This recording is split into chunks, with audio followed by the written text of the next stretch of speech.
दोस्तों, Bajaj housing finance limited की बात करें तो स्टॉक के अंदर फ्राइडे को हमने पॉजिटिव क्लोजिंग देखी है। स्टॉक फिर से 95 तक आ गया है, जो गिरते हुए 92 तक चला गया था। तो क्या गिरावट का सिलसिला थम चुका है?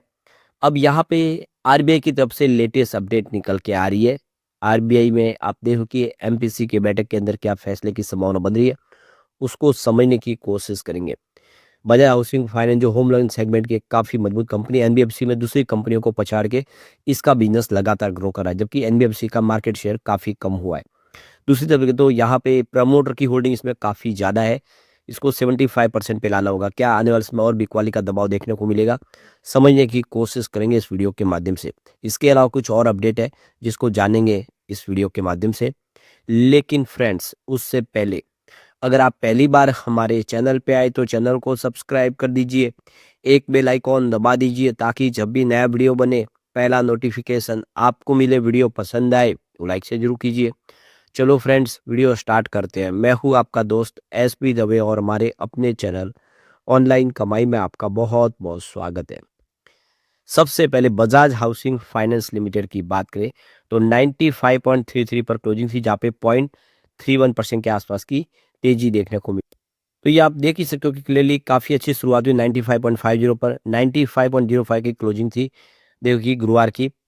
इंट्राडे में 96 तक भी गया स्टॉक, लेकिन जो लो है वो 94.81 है। दोनों तरफ का माहौल बना, यानी इसको स्टॉक के अंदर प्रॉफिट बुकिंग देखने को मिली। निचले लेवल से कुछ पॉजिटिव माहौल बना जिसकी वजह से स्टॉक नीचे आया, लेकिन 96 तक भी गया, ये भी आपको ध्यान रखना है इंट्राडे में। फिलहाल मार्केट कैप इसका 79.42 थाउजेंड करोड़ का है और इसका पी रेशियो 33.70 का है। तो आप ये देख ही सकते हो कि करीब 70 रुपीज़ के आसपास का जो आईपीओ प्राइस, और ये 188 के आसपास तक पहुंच गया। काफ़ी ज़बरदस्त दौड़ लगाया और फिर इसमें गिरावट भी आ गई और अब यहाँ से फिर पॉजिटिव माहौल बनता हुआ दिखाई दे रहा है। तो यहाँ पे जो लेटेस्ट अपडेट निकल के आया वो देखें तो कि आरबीआई ने इस साल रेपो रेट में 1.25% की कटौती कर ली है। क्या 2026 में और भी सस्ता होम लोन हो सकता है? तो एक्सपर्ट की क्या राय है उसको भी समझते हैं। तो इस साल रेपो रेट में 5 बार 1.25% के आसपास की कटौती की है। रिजर्व बैंक ने इस साल रेपो रेट में फरवरी में 0.25% की कमी की है, अप्रैल में भी 0.25% की कमी की, जबकि जून में 0.50% की कमी की और दिसंबर में 0.25% की फिर से कमी की। तो ये देख सकते हो कि आरबीआई ने इस साल रेपो रेट में 1.25% की ज़बरदस्त कमी की। आरबीआई द्वारा रेपो रेट घटाए जाने से कर्ज सस्ता हुआ है। इसका सीधा फ़ायदा आम लोगों को मिला है। रेपो रेट घटाए जाने के से होम लोन सेगमेंट और कार लोन और पर्सनल लोन में से लेकर साथ में अगर एजुकेशन लोन दे तो लोन के अंदर ब्याज दरें कम हो गई है, जिसका फ़ायदा लोगों को है और लोगों ने इस मौके का फ़ायदा उठा के काफ़ी सारे लोन लिए। लोन की ब्याज दरें कम होने से ग्राहकों की कुल देनदारी में गिरावट आई है, जिससे उनकी मंथली ईएमआई भी कम हो गई है। अब यहाँ पे सवाल ये है कि क्या 2026 में भी ये सिलसिला जारी रहेगा? क्या होम लोन और सस्ता हो सकता है? तो रिजर्व बैंक ऑफ इंडिया ने इस साल 5 बार रेपो रेट घटा दी है और 1.25% के आसपास की कमी आ गई है।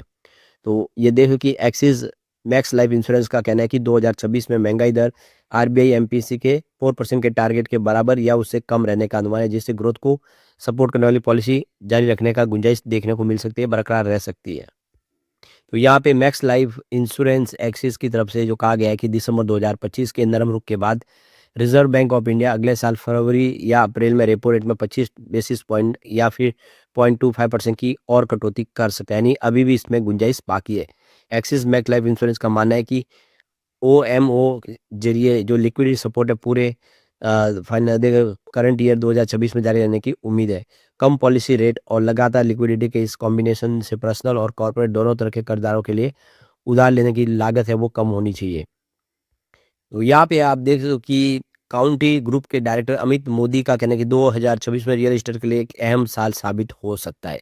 आरबीआई की ओर से ब्याज दरों में नरमी, रेपो रेट में कटौती ने होम लोन सेगमेंट को पहले से ही सस्ता बना दिया है, जिससे खरीदारों का भरोसा बढ़ा है। सिक्का ग्रुप के चेयरमैन हरविंदर सिंह सिक्का का ने कहा है कि पिछले 2 सालों में भले ही प्रॉपर्टी की कीमतें बढ़ी हो, लेकिन आरबीआई द्वारा ब्याज दरों में राहत मिलने से खरीदारों की दिलचस्पी और बढ़ी है। कम होती ईएमआई और स्थिर लोन रेट से ये साफ कर दिया कि रियल एस्टेट में आज भी भारत का सबसे सुरक्षित और भरोसेमंद निवेश बना हुआ है और 2026 में भी ये ट्रेंड जारी रह सकता है। यानी उम्मीद अभी भी है कि इस सेक्टर में और शानदार तेजी बन सकती है।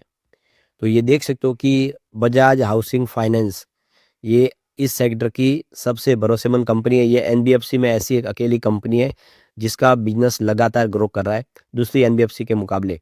और होम लोन सेगमेंट में कंपनी अच्छा कर रहा है, अफोर्डेबल हाउसिंग में कंपनी का बिजनेस अच्छा है। तो ऐसे में हम कह सकते हैं कि आने वाले समय बजाज हाउसिंग फाइनेंस बेहतर कर सकते। अब यहाँ पे देख सकते हो कि पिछले दिनों बजाज हाउसिंग फाइनेंस के प्रमोट ने अपनी स्टेक को बेचा, 2% के आसपास के उन्होंने स्टेक कम कर ली है। तो ये देख सकते हो कि इस समय करीब उन्होंने 16.66 करोड़ के इक्विटी शेयर बेचे हैं, 1.98% की होल्डिंग अपनी बेची है। और इसकी जो ट्रांजैक्शन वैल्यू करीब 1588 करोड़ के आसपास है, यानी 176 बिलियन डॉलर के आसपास। तो इसके पीछे वजह क्या है? इसके पीछे वजह ये नहीं कि उनको फंड की आवश्यकता है। तो ये देख सकते हो कि 95.31 के आसपास, यानी जो करंट प्राइस है उसी के आसपास प्रमोटर ने अपनी हिस्सेदारी बेची है 2% ब्लॉक डील के माध्यम से। 2 दिसंबर 2025 को ये डील हुई थी। और आप देख सकते हो कि ये होल्डिंग जो 88.70% थी प्रमोटर की, 86.71% के आसपास आ गई है। तो सेबी के रूल्स के तहत कोई भी पब्लिक लिस्टेड कंपनी के लिए ये लिमिट है कि 25% की जो शेयर होल्डिंग है वो पब्लिक के पास होनी चाहिए। यानी प्रमोटर 75% से ऊपर अपनी होल्डिंग नहीं रख सकते। इस समय 86% है होल्डिंग, इसको और ट्रिम करना होगा। कम से कम 11.71% की होल्डिंग तो और बाजार में इनको बेचनी होगी। तो इसके पीछे वजह यही है कि प्रमोटर ने अपनी स्टेक बेची है, क्योंकि उनको अपनी होल्डिंग को ट्रिम करना है सेबी के रूल्स के तहत। अभी भी प्रमोटर के पास बहुत सारी होल्डिंग है, तो निकट भविष्य में भी प्रमोटर यहाँ पे शेयर बेचेंगे। जैसे शेयर की प्राइस बढ़ेगी तो प्रमोटर अपनी हिस्सेदारी बेचेंगे, जिससे दबाव की स्थिति बनेगी। यानी अभी भी बड़ी तेजी की संभावना इस समय बजाज हाउसिंग फाइनेंस में दिखाई नहीं दे रही है, क्योंकि करंट जो सिनेरियो देखे तो रिटेल इन्वेस्टर के पास बहुत कम शेयर है, प्रमोटर के पास ही सारे शेयर है। तो जो मार्केट एक्सपर्ट है उनका कहना है कि कंपनी के फंडामेंटल में कोई कमी नहीं है। ये जो प्योरली फैसला किया गया है ये इसीलिए किया कि उनको अपनी होल्डिंग को कम करना है। ये सेबी के रूल्स के तहत उनका दायित्व है, उसको ज़रूरी उनको निभाना होगा। और डिप में यहाँ पे खरीदारी करनी चाहिए, बाय ऑन एवरी डिप की अपॉर्चुनिटी इस समय आपके पास है। लॉन्ग टर्म का जिसके पास नजरिया है तो वो मार्केट एक्सपर्ट कह रहे हैं कि जितना डिप में मिले ये शेयर खरीदना चाहिए। और इस समय देखें तो कंपनी का जो नेट प्रॉफिट है उसमें भी 18% की जंप देखने को मिले Q2 के दरमियान। ये अच्छी बात है। कंपनी का जो ग्रोथ है वो काफ़ी अच्छा है। होम लोन सेगमेंट में कंपनी की प्रेजेंस काफ़ी अच्छी है, लगातार उसका मार्केट शेयर बढ़ रहा है। यहाँ पे आप देखें कि मोतीलाल ओसवाल ने इसकी न्यूट्रल रेटिंग रखी गई है। और उनको लगता है कि आने वाले समय ये तो मार्जिन प्रेशर तो होगा, लेकिन कंपनी की संभावना काफ़ी पॉजिटिव है। तो ये देखिए कि बजाज हाउसिंग फाइनेंस लिमिटेड, इसके लिए अभी जो एक ही सबसे बड़ी प्रॉब्लम और वो है 75% की लिमिट पे लाना है अपनी होल्डिंग को। प्रमोटर के पास अभी भी 86% की होल्डिंग है। कंपनी के बिजनेस की बात करें तो बहुत ही ज़बरदस्त है। 2021 में अगर देखें तो कंपनी का टोटल जो यहाँ पे रेवेन्यू था 3154 करोड़ के आसपास था। वो लगातार बढ़ते हुए 2025 में ये देख सकते हो कि 9575 करोड़ तक पहुँच गया है। यानी साल दर साल कंपनी का रेवेन्यू बढ़ रहा है, कहीं कोई कमी नहीं है। कंपनी के प्रॉफिट की बात करें यहाँ पर भी ज़बरदस्त जंप देखने को मिला। 2021 में 453.19 करोड़ के आसपास का प्रॉफिट था, जो 2025 में देखें तो 2162.9 करोड़ तक पहुंच गया। लगभग 4 गुना प्रॉफिट बढ़ चुका है और तेजी से लगातार वृद्धि हो रही है। यही एक इशारा है कि ये इशारा आने वाले समय बजाज हाउसिंग फाइनेंस बेहतर कर सकता है।